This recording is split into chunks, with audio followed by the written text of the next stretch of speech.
Welcome to Hard Questions, where we tackle tough issues and answer the hard questions of the day right from the Bible.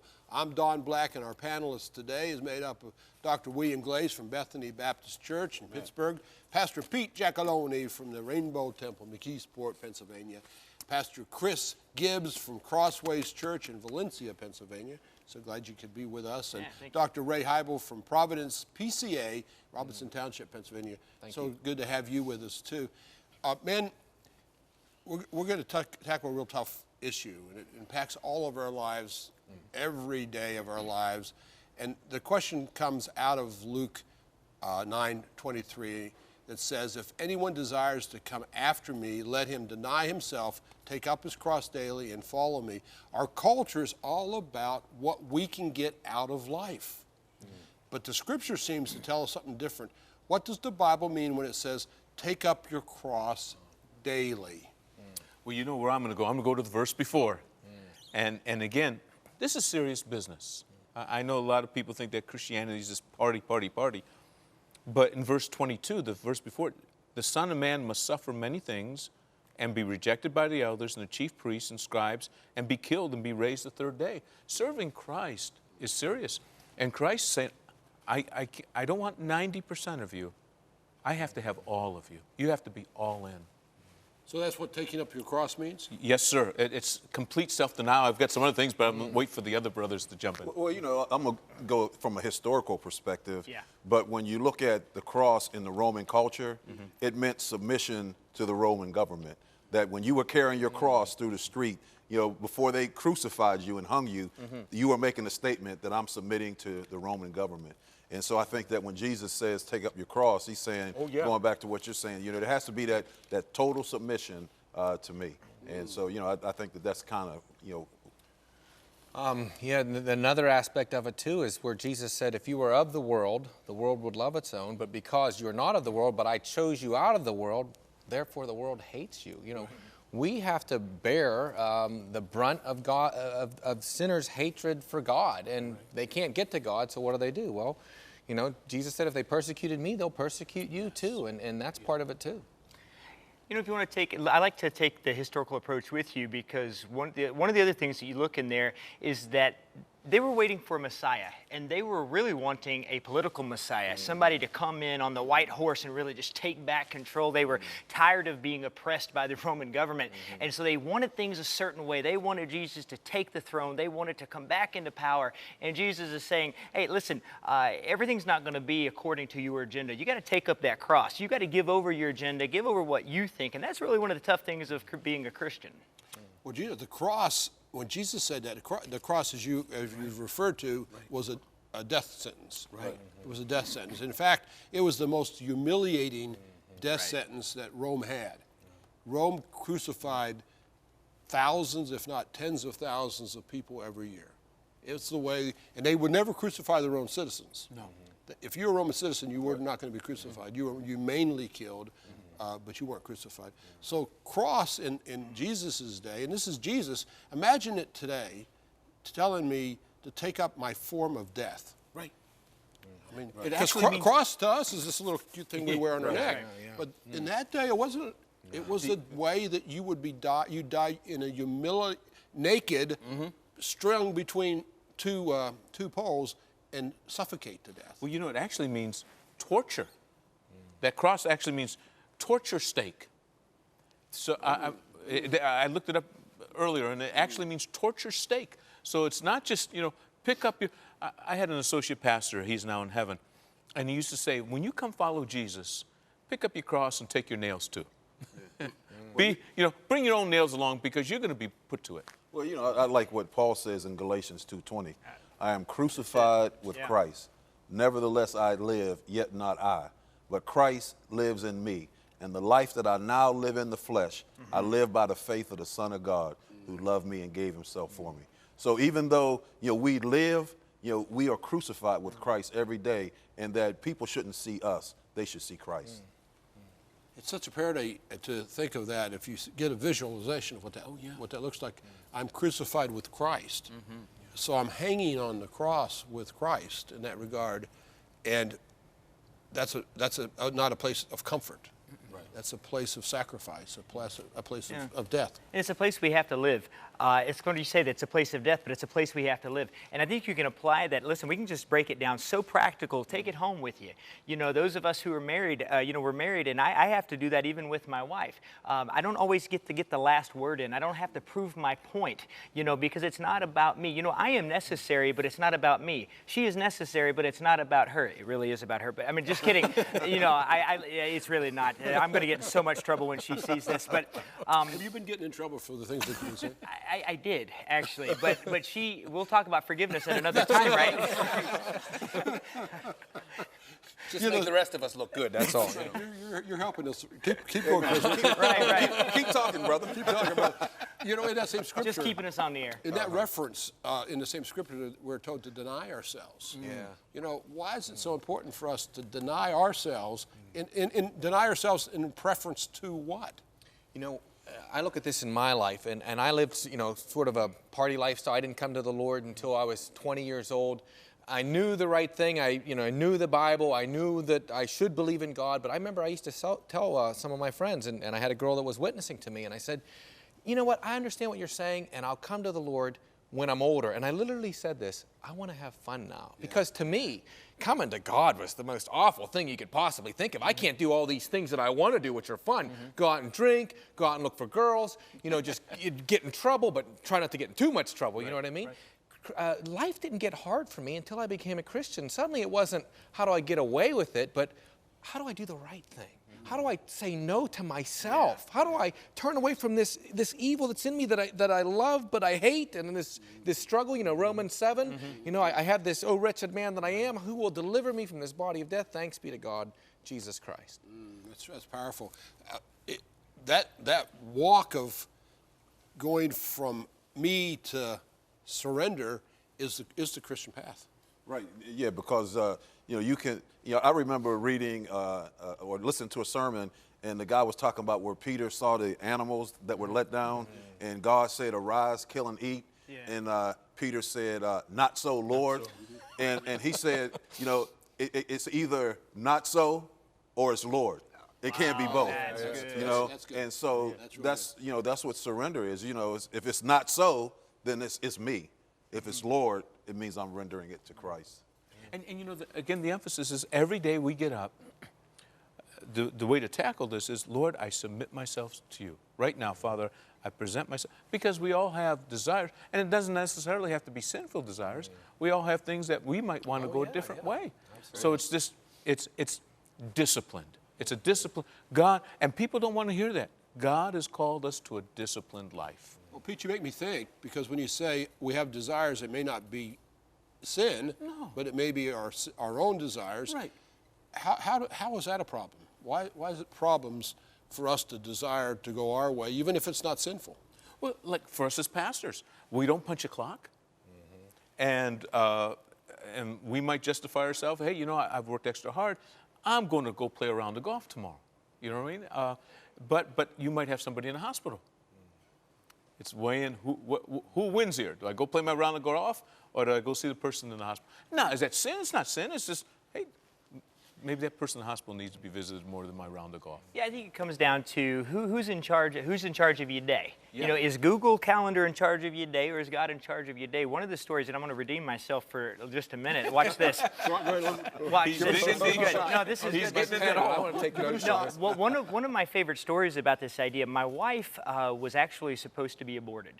Doctors told her parents that she would be deformed and mentally retarded, and through circumstances, they finally decided, they went to an abortion clinic, and it was too late. They had to go to another one, and they decided we can't do it. And my wife is absolutely gorgeous and smart, but she lived a life outside of Christ for 18 years, and when she gave her life to Christ, then everything, it just changed. She said, I cannot, I'm not going to date another guy until God shows me who it is that I'm going to marry. And, it's really cool because I'm the only guy she ever dated as a Christian.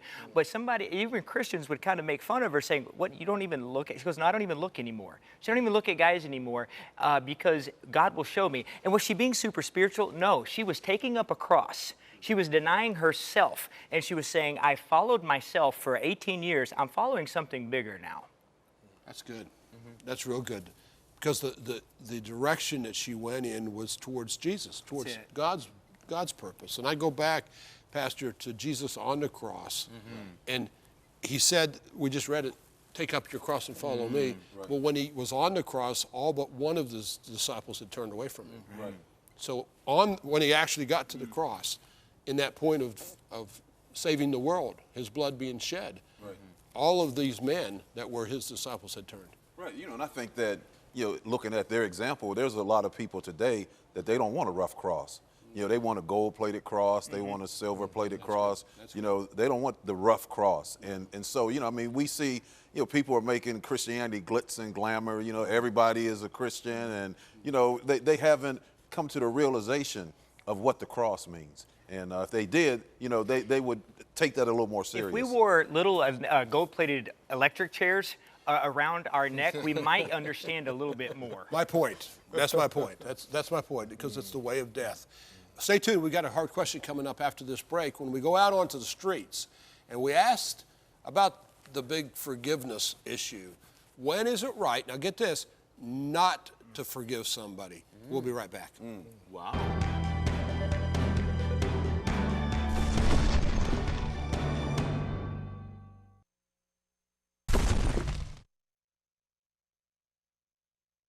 I would say when you can't forget, possibly, or it's just like something like cheating. But I would honestly say if it's something that you can't forget about, how can you forgive? If, like, say that there was like a murder or something like that, maybe you can't forgive, but to move on, I feel that you should, just to put yourself at peace. I suppose it would be okay to not forgive in a situation where someone has extremely wronged you, whether it's, physical harm or a repeated offense, right? Something that you've already forgiven them for, and they continue to do it. I think that's an okay situation to not forgive. Well, Matthew 6:15 lays it out for us pretty clearly. But if you do not forgive others for their trespasses, neither will your Father forgive you. One might say, pastors, do I have to forgive the spouse that cheated on me? Without a doubt. That hurt me? Without a doubt. And I'm not trying to be holier than thou. I mean, there's going to be something worked through there. And we've all, as pastors, heard the phrase, I'll forgive, but I'll never forget. Don't even go there. Because as long as you're not forgetting, what did Christ do? How were we forgiven? As far as the east is from the west, so far as he buried our transgressions against us, you know what I mean? And then he took them and put them behind his back, and as Corey Tim Boom said, he put them in the deepest ocean and put up a sign saying, no fishing allowed. So the point is, and I'm not saying this that I walk on water. No, I struggle like everybody else struggles with forgiveness. But part of that forgiveness process is omitting. It's got to go. I mean, it's got to be gone. Yeah. Well, I think that when you look at the scripture, forgiveness is very hard. There's no question about that. And I think that when you put your mind around that is hard, I think that's when you begin to deal with it. And you come to a point where you start releasing whatever it is that person has done to you. And that's when you begin to forgive. But before that, you kind of keeping it and keeping that person caged up. And now, it's, and we've all heard it before, it's just like, drinking poison and expecting the other person to get sick. We've all heard that. But that's what it is. So you got to, release that. And that's why God says to forgive. Because he knows that if we keep it bottled up inside of us, it's going to do us more harm than it is anybody else. One of the things that I think really relates to this, but we don't right away think of, and that is the justice of God. Because why is it that we don't want to forgive somebody? Well, they've done something horrible to us, and we know that they should pay for that. And so we want to take matters into our own hands, and we want to make them pay, and yet God tells us how to deal with that. He says, vengeance is mine, saith the Lord. I will repay. There will be a day when God will, if a person doesn't come to Christ and their sins are not forgiven, God is going to bring justice. Oh, you can believe that. And I think as Christians, we need to make sure we tell people where, somebody's done something to them and it looks like they got away with it, and it's really hard for them to let go of that and say, you know what, God's going to make sure someday perfect justice is going to be delivered. And you can trust him for that. And I think that's something that's missing sometimes. We forget that God is just. It will be made up for one day. You cannot withhold forgiveness and trust God at the same time. You can't say, I trust God, but I won't forgive.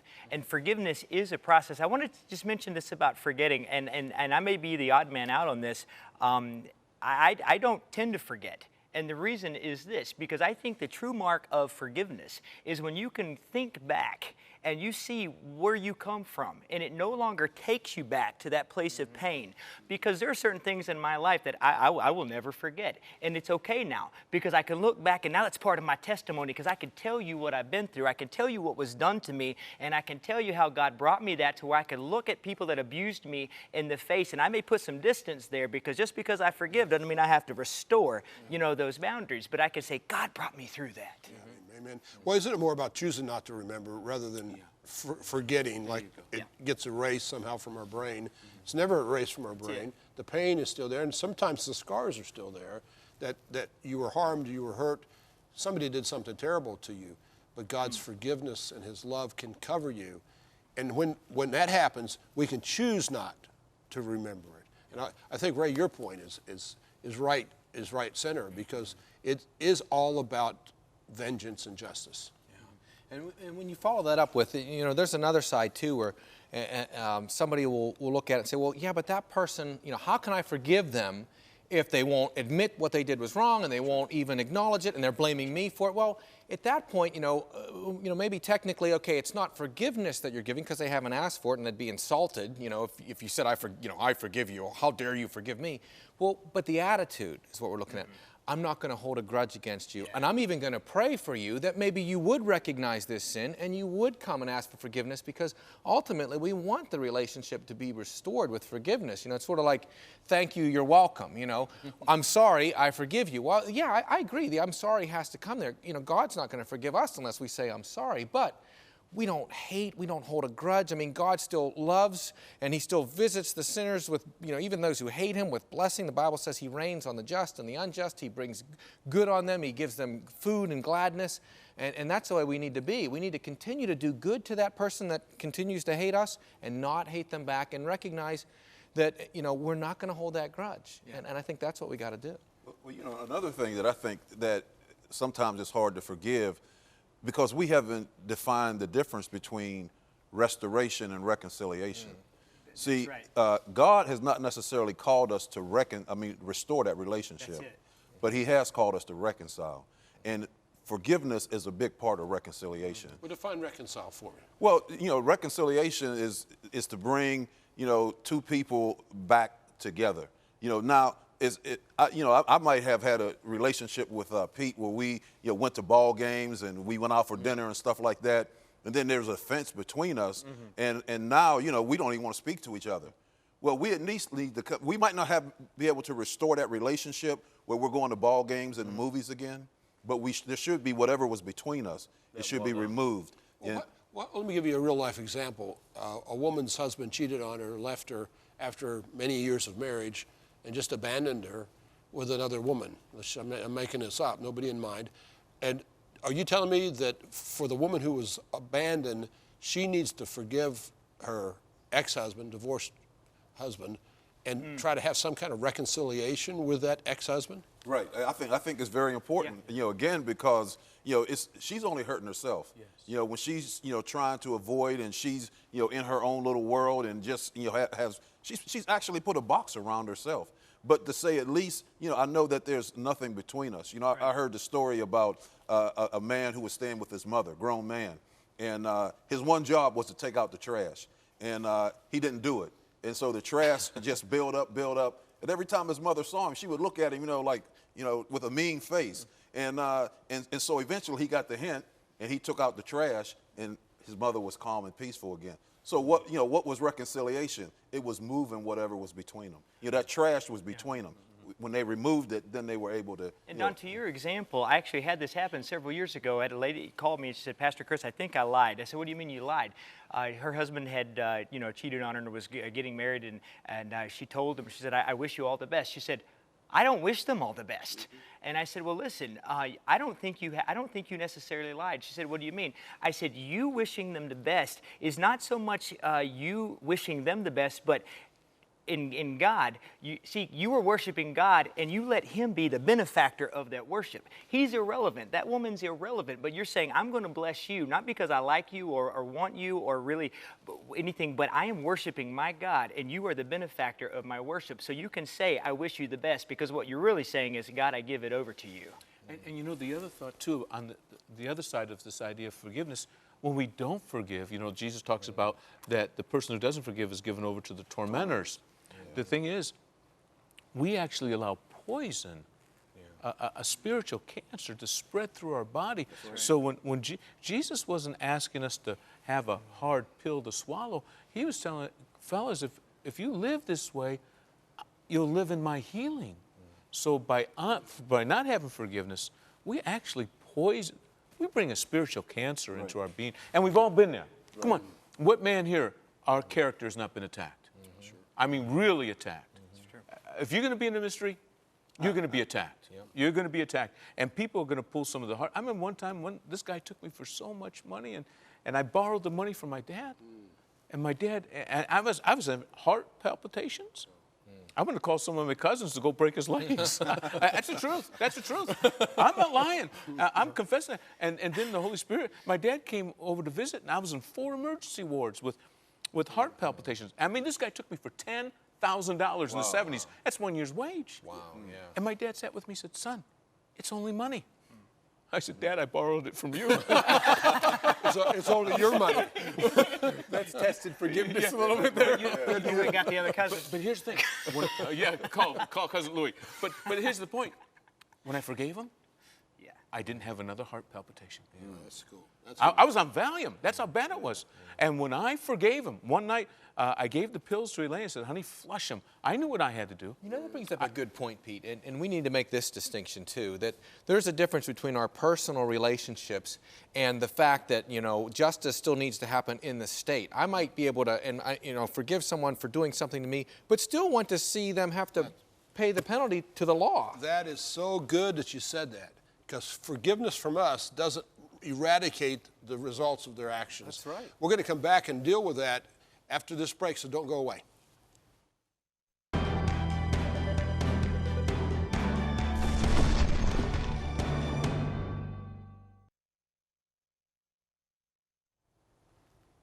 Let's look at this scripture today as we go to Psalms. If you, Lord, should mark iniquities, O Lord, who could stand? But where there is forgiveness with you, there you may be feared. I wait for the Lord, my soul does not wait, and in His word do I hope. That's Psalms 130. That's kind of the bottom line. Ray, your point in the last segment as we close is so powerful. We know God is a God of justice. I mean, He's not going to let anything go by. One time the Lord spoke to me, I was mad at this person, he had done me wrong, I've got to close quickly, and God spoke to me very clearly. I make everything right. That's good. God makes it right. If you've been wronged, it's not your responsibility to fix it or to punish the person who did it. You need to do as our brothers have said, let it go, release it from your life, because it really is a poison in your spirit. Let it go and then trust God, because it all comes down to this. Let God work it out. Amen. Let Him. He will restore. Yes. He will renew. He will give you more than was stolen from you. He will take you to places inside your spirit and relationships, if they were stolen, that are better than they were ever before. You can trust Him. Trust Jesus today and let everything else go, because you were wronged. You got to forgive. You got to forgive. That's the word for today. Let go. Let God take it from there. God bless you. We're so glad you were able to join us. Send us in your hard questions. Send it to your email in to ctvn.org. Cornerstone Television wishes to thank all our faithful viewers whose consistent prayers and financial support have made this program possible.